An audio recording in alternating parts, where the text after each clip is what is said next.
आता एक मोठी बातमी, दीनानाथ मंगेशकर रुग्णालयाच्या परिसरात प्रतिबंधात्मक आदेश लागू करण्यात आलेले आहेत। रुग्णालय परिसरात आंदोलनासाठी पुणे पोलिसांनी मज्जाव केलाय।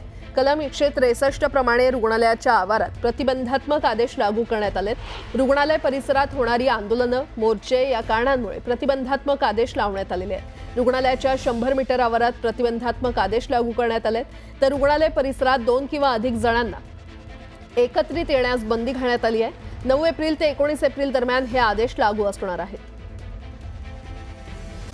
एका महत्त्वाच्या ब्रेकिंग न्यूजने आपण सुरुवात करूयात। महात्मा फुलेंच्या जीवनावर आधारित चित्रपट जो आहे त्या चित्रपटाची प्रदर्शनाची तारीख 15 दिवसांनी पुढे ढकलण्यात आली आहे। दिग्दर्शक अनंत महादेवन हे ब्राह्मण महासंघाशी चर्चा करणारे चित्रपटातील काही दृश्यांवर आनंद दवेंनी आक्षेप घेतलेला होता। अधिक माहिती आपण जाणून घेणार आहोत। आपल्याबरोबर ब्राह्मण महासंघाचे आनंद दवे आहेत। आनंद दवेजी, आपण स्वतः दिग्दर्शक अनंत महादेवन यांच्याशी बोललात, काही गोष्टी त्यांच्या समोर ठेवल्यात, काय त्यांचं नेमकं म्हणणं आहे? होय, त्यांचा मला साधारण संध्याकाळी 7च्या आसपास फोन आला होता आणि त्यांनी सुद्धा ते तुझ्यातली भूमिका समजून घेतली। त्यांनी आमचा आधीपासून, जसं आपण सगळेच सांगताय की आमचा यातल्या एखाद्या काय म्हणतात त्याला दृष्ट्याला विरोध नाही, तो दृष्टी तिथं राहू द्यावा, आमचा त्याला आक्षेप नाहीये। पण एक नकारात्मक उद्योग दाखवत असताना काही सकारात्मक सुद्धा दृश्य तुम्ही दाखवावी, अशी आमची भूमिका आणि म्हणणं होतं। आम्ही महादेवजींना जेव्हा हे सगळं व्यवस्थित सांगितलं, त्यांनी माझ्याशी असं सांगितलं की हे खूप टेक्निकली गोष्टी असतात, तर काही सविस्तर बोलत नाही, पण 15 दिवस आम्ही कार्यक्रम चित्रपट पुढे ढकलण्याचा आता विचार करतो आहोत आणि काही आता त्यांना योग्य वाटते ते काही बदल वगैरे करतील असं आता एकंदरीत मला दिसतंय। त्यांनी काही तुम्हाला आश्वासन दिलं का आनंदजी की काही नवीन दृश्य ते चित्रित करतील किंवा काही दृश्य आपण सुचवली?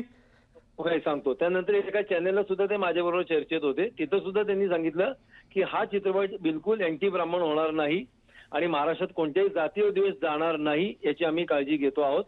मला वाटतं आमच्यासाठी ती पूरक, आमची भूमिका अशी होती की पहिल्यांदा महात्माजींवर एवढा मोठा चित्रपट येतोय, तो हिंदीत येतोय, तो फक्त महाराष्ट्रात नाही देशभरात दाखवला जाणार आहे, जगभरापर्यंत तो पोहोचणार आहे। अशा वेळी 250 वर्षापूर्वीचा महाराष्ट्रातलं पुण्यासारखं शहर कसं वागत होतं एखाद्या महात्म्याशी, हे एकांगी दाखवणं बरोबर नाही। नक्कीच काही लोकांची पातकं त्यामध्ये असतील, पण ज्यांनी समर्थन केले तर प्रत्येक समाजाचा, मराठा समाजाने समर्थन केलं, दलित समाजाने त्या काळी महात्माजींना उचलून ठेवलेलं असं आपण म्हणू, नाही तर एवढं मोठं कार्य त्यांच्याकडून नाही घडलं नसतं। तर प्रत्येक समाजाचं सकारात्मक दाखवला का नकारात्मक, आणि मला असं वाटतं की आनंदजींना ही भूमिका पटलेली असावी। ज्या पद्धतीने त्यांनी नंतर परत भूमिका मांडली, मला परत त्यांनी संपर्क केला, कदाचित शक्यता आहे की पुढच्या 2-3 दिवस आमची भेट सुद्धा होण्याची शक्यता आहे असं दिसते। पण भेट हो न हो ते थोडंसं एकंदरीत ते सामाजिक त्यांचं जबाबदारी निभावतायत असं आता तरी मला दिसतंय। बरं, धन्यवाद आमच्याशी बोलल्याबद्दल। नेटवर्क 18च्या रायझिंग भारत समिटमध्ये पंतप्रधान नरेंद्र मोदींनी वक्फ सुधारणा विधेयकावर भाष्य केलं। वक्फ दुरुस्ती विधेयक हे सामाजिक न्यायाच्या दिशेने टाकलेलं महत्त्वाचं पाऊल असल्याचं मोदींनी सांगितलं। काँग्रेसच्या लांगुल चालनाच्या राजकारणामुळे कट्टरवादाला खत पाणी मिळालं, पण त्यामुळे गरीब मुस्लिम बांधवांवर अन्याय झाल्याचं पंतप्रधान मोदी म्हणाले।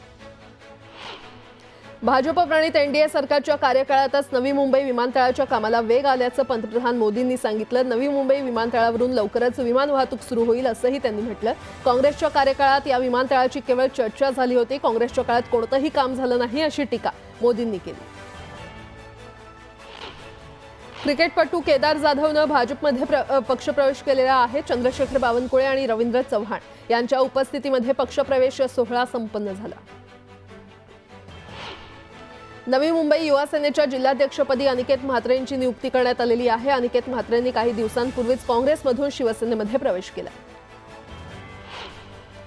गिरीश महाजन मोठा आणि विद्वान माणूस आहे, त्यांच्याविषयी माझ्यासारखा छोटा माणूस काय बोलणार। महाजन सध्या मंत्रिमंडळात आहेत आणि मुख्यमंत्र्यांच्या जवळचे आहेत, त्यामुळे ते काहीही करू शकतात, अशा शब्दात एकनाथ खडसे यांनी गिरीश महाजनांना पुन्हा डिवचलंय।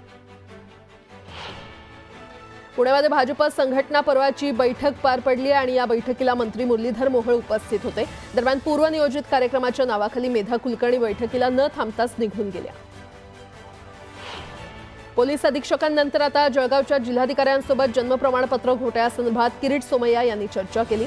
42 बनावट दाखले आढळले असले तरी यापूर्वी दाखल्यांचीही चौकशी करावी अशी मागणी सोमय्या यांनी केली आहे।